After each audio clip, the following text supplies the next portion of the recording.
Allons maintenant à la section 5.4, à la page 149. On va voir maintenant qu'est-ce qui se passe lorsqu'on est sur un plan incliné.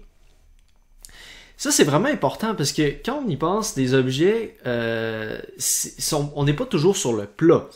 Donc, c'est important de comprendre qu'est-ce qui se passe lorsqu'on est sur une pente. Ce qu'on appelle un plan incliné. Alors, considérons la situation suivante. On a un objet en turquoise ici qui est posé sur un plan incliné.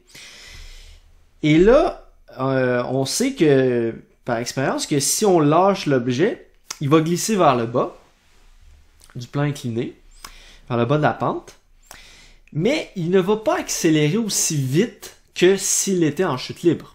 C'est-à-dire si on faisait juste le lâcher dans les airs. De la même façon, si vous êtes en bicyclette, prenez une pente vers le bas, ben vous allez accélérer, oui, mais vous allez accélérer beaucoup moins que si vous étiez en chute libre. Et bien sûr, vous savez que plus vous êtes sur une pente qui est abrupte, plus vous allez accélérer vite. Alors, on va essayer de comprendre ce phénomène-là par la dynamique, c'est-à-dire par l'étude des forces en jeu. Alors, quelles sont les forces en jeu? En fait, la force clé ici, c'est le poids. C'est vraiment cette force-là qui nous fait descendre le plan incliné. Alors, le poids, il agit directement vers le bas, toujours vers le bas. Et là, quand je dis vers le bas, ça ne veut pas dire par là, ça ne veut pas dire vers le bas de la pente, ça veut dire vraiment vers le bas, carrément le bas, c'est-à-dire vers le centre de la Terre. Alors, pour que vous compreniez bien, cette ligne-là ici, ça représente une ligne verticale, au bas. Et cette ligne-là ici représente une ligne horizontale. Donc, mon poids ici est vraiment purement vertical. FG, c'est la flèche en noir. Ça, c'est le poids total de l'objet. Mais ce poids-là, en fait, je vais le décomposer dans ses composantes X et Y. Regardez ce que j'ai fait ici. On a un axe XY qui est incliné. Qui est incliné avec la même inclinaison que la pente. C'est-à-dire que l'axe des X suit la pente, puis l'axe des Y est perpendiculaire à la pente. Alors, ma composante en X du poids, c'est elle qui suit, dans le fond, qui est parallèle à la pente, fait que c'est elle qui est dessinée en jaune. Et la composante en Y, c'est celle qui est perpendiculaire à la pente, c'est celle qui est dessinée en rouge. Donc, en fait, on a fait, en X, on l'a dessiné ici, puis on l'a dessiné ici. Puis en Y, on l'a dessiné ici, puis on l'a dessiné ici, mais c'est la même composante dans les deux cas. C'est juste qu'on l'a dessiné à deux endroits différents. Alors, la clé pour ces problèmes-là, c'est d'aller être capable justement d'aller décomposer notre poids. Alors, comment on va faire pour calculer le poids en X et calculer le poids en Y? Alors, on va simplement utiliser un peu de trigonométrie, comme on est habitué de faire. Sachant qu'ici, on a l'angle θ. Là, ici, une chose qui est importante à comprendre, c'est que l'angle qui est ici, c'est le même que l'angle qui est ici. L'angle vraiment important, en fond, c'est l'angle d'inclinaison du plan incliné, qui est l'angle θ qui est ici. Mais cet angle-là, on peut le démontrer facilement par géométrie qu'on le retrouve ici. Alors, voyons comment on peut démontrer ça. C'est simple. Commencez par considérer le triangle rectangle suivant. Alors, si vous considérez le triangle que j'ai souligné en jaune, c'est un triangle rectangle, c'est-à-dire qu'on a un angle de 90 degrés ici. Et donc, l'angle qu'on retrouve ici, c'est l'angle complémentaire à l'angle θ. Complémentaire voulant dire, pour trouver l'angle en haut, je vais faire 90 degrés moins l'angle θ. Donc, ça ici, c'est le complémentaire. Je vais l'appeler C pour dire c'est le complémentaire de l'angle θ. Une fois qu'on a compris ça, c'est d'aller comprendre maintenant que l'angle qui est ici, c'est exactement le même. C'est-à-dire que cet angle-là, c'est aussi l'angle complémentaire à θ, parce que ces deux angles-là sont des angles homologues. Ensuite, si je vais chercher l'angle qui est ici, lui, c'est l'angle complémentaire de celui-là, l'angle C. Fait que dans le fond, cet angle-là, ça se trouve à être le complémentaire du complémentaire. Donc, ça revient à l'angle θ. Pour que ce soit encore plus clair, faisons un exemple numérique.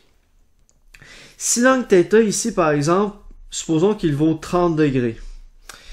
Ça c'est l'angle d'inclinaison du plan incliné.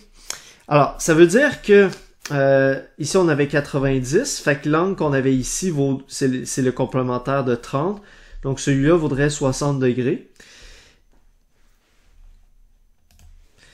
Ce qui veut donc dire que l'angle qui est ici, c'est le même angle, là, il vaudrait lui aussi 60 degrés.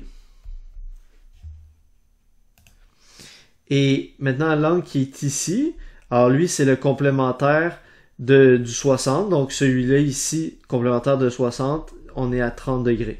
Donc autrement dit, je suis revenu à la même valeur que mon angle d'inclinaison du plan incliné qui était lui aussi de 30 degrés. Parce que pourquoi lui c'est le complémentaire? C'est parce qu'ici on a un angle droit. Hein, n'est-ce pas? Parce que la composante en X puis la composante en Y, par définition, ces deux composantes-là, ils suivent les deux axes, l'axe X et l'axe Y, qui par définition sont à 90 degrés l'un par rapport à l'autre. Fait que c'est sûr que mon FGX puis mon FGY sont nécessairement à 90 degrés. Donc, cet angle-ci vaut lui aussi 30 degrés, autrement dit, c'est mon angle θ. Et ensuite, l'angle qui est ici, il vaudrait lui aussi 30 degrés, puisque ces deux angles-là sont des angles congrus, des angles égaux, puisque ce sont des angles alternes internes.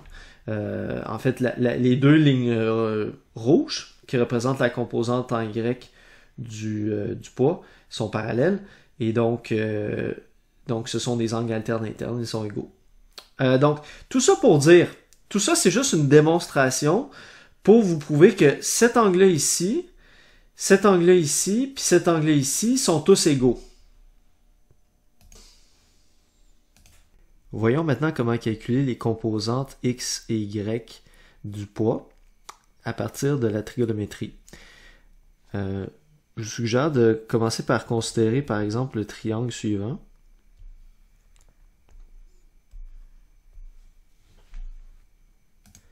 Nous avons un triangle rectangle avec un angle droit ici et nous avons l'angle θ ici qui, comme nous l'avons démontré, est égal à l'angle d'inclinaison du plan incliné.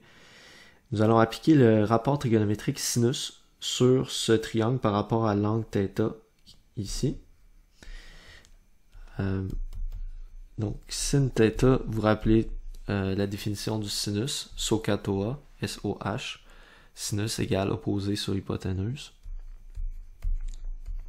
Par définition. Dans le cas de ce triangle-ci, le côté opposé à l'angle θ ici, c'est la composante en X du poids, donc FGX, et l'hypoténuse de mon triangle, c'est le côté ici, bien entendu. C'est en fait ma composante, c'est-à-dire mon module FG. Ensuite, si je veux isoler FGX dans cette équation-là, ça va donc donner FGX.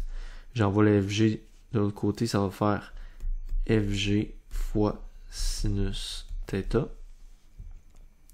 Et la force de gravité, on l'a souvent dit, c'est tout simplement égal à la masse fois le champ gravitationnel, mg. Et tout ça est multiplié par sinus θ. Et ça me donne ma composante du poids en X. Fait que, dans le fond, c'est juste une démonstration qu'on vient de faire. Vous n'aurez pas à le redémontrer à chaque fois, là. Mais cette formule-là, vous pourrez l'utiliser, mais je voulais vous la démontrer pour que vous sachiez d'où ça venait. Fait que ça vient tout simplement là, de la géométrie du triangle. Une chose que je veux vous faire remarquer tout de suite, c'est que la composante en X est calculée avec le rapport sinus.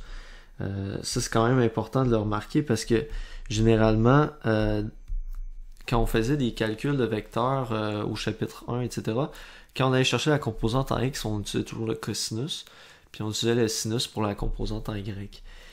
Mais dans ce cas-ci, étant donné la façon que l'angle θ est défini, là,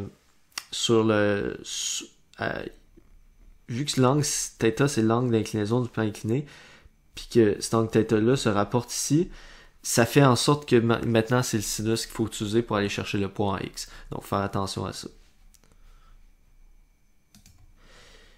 Maintenant, considérons encore le même triangle que tout à l'heure. Et considérons toujours le même angle, c'est-à-dire l'angle θ qui est ici. Mais on va appliquer cette fois-ci le rapport cosinus. Par définition, le cosinus d'un angle équivaut à, en SOHCAH, c'est le K, CAH. Le cosinus, c'est adjacent sur hypoténuse. Fait que dans mon triangle, le côté adjacent, le côté qui touche à l'angle θ mais qui n'est pas l'hypoténuse, fait que c'est ce côté-là ici. Ce côté-là, en fait, il représente donc la composante en Y. FGY. Du poids.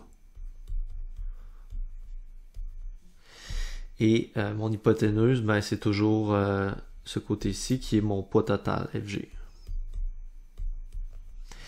Donc, si je vais isoler FGY, je vais avoir FG fois cosinus θ.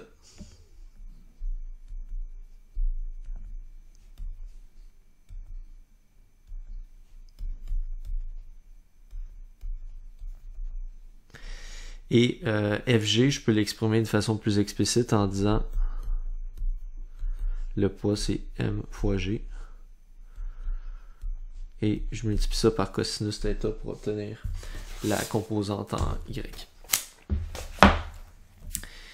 Fait que, encore une fois, c'est une démonstration là, que je fais. Après ça, vous pourrez utiliser cette formule-là directement. Et, même remarque que tout à l'heure, la composante en Y du poids est calculée avec le cosinus de l'angle. Donc, encore une fois, faites attention. D'habitude, quand on calcule les composantes en Y, on utilise sin, mais là, à cause de la géométrie, encore une fois, ça revient au cos. Pour la composante en Y du poids. Les deux formules qu'on vient de démontrer, ce sont les formules qui apparaissent en bas de la page 149. À la page suivante, page 150, on a fait un DCL du bloc en question qui est en train de descendre le plan incliné. Fait que, c'est quoi les forces qui s'exercent dessus? Ben là, on a vu le poids, celle-là qui est représentée en gris.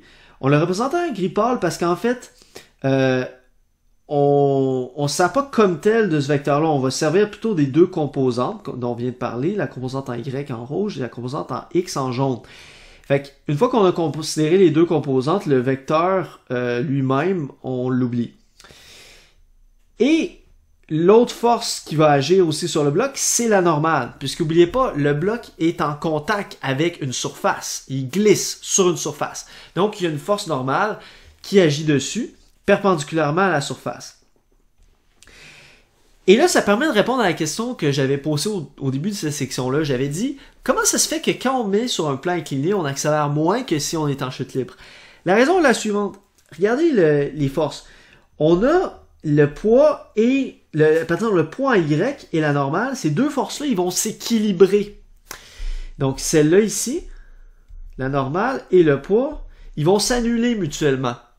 Ils vont s'équilibrer. Autrement dit, il n'y a pas de force résultante en Y. Par contre, il va rester une force. C'est celle qui est en X. C'est le FGX. Fait que la seule force qui va rester, c'est celle-là. Et c'est elle qui va faire descendre le bloc vers le bas, qui va faire accélérer le bloc vers le bas du plan incliné. Mais cette force-là, le FGX, voyez-vous qu'il est quand même plus petit, nettement plus petit que le poids total qui est FG, qui est celle qui est en gris. Donc, c'est pour ça que le bloc va accélérer moins étant sur le plan incliné. Parce que c'est seulement cette petite force-là ici qui va le faire descendre, le FGX. Alors que s'il était en chute libre, c'est tout le vecteur FG, celui qui est en gris, c'est tout ce vecteur-là qui ferait accélérer le bloc. Soit dit en passant, dans certaines situations, il va y avoir aussi du frottement. Donc, ça se pourrait aussi qu'il y ait une autre force en plus de ceux qui ont été représentés ici, soit le frottement qui s'appliquerait vers l'arrière. Donc, force de frottement, puisque, vu que le bloc glisse vers le bas, le frottement s'oppose au mouvement, donc il serait vers le haut du plan incliné.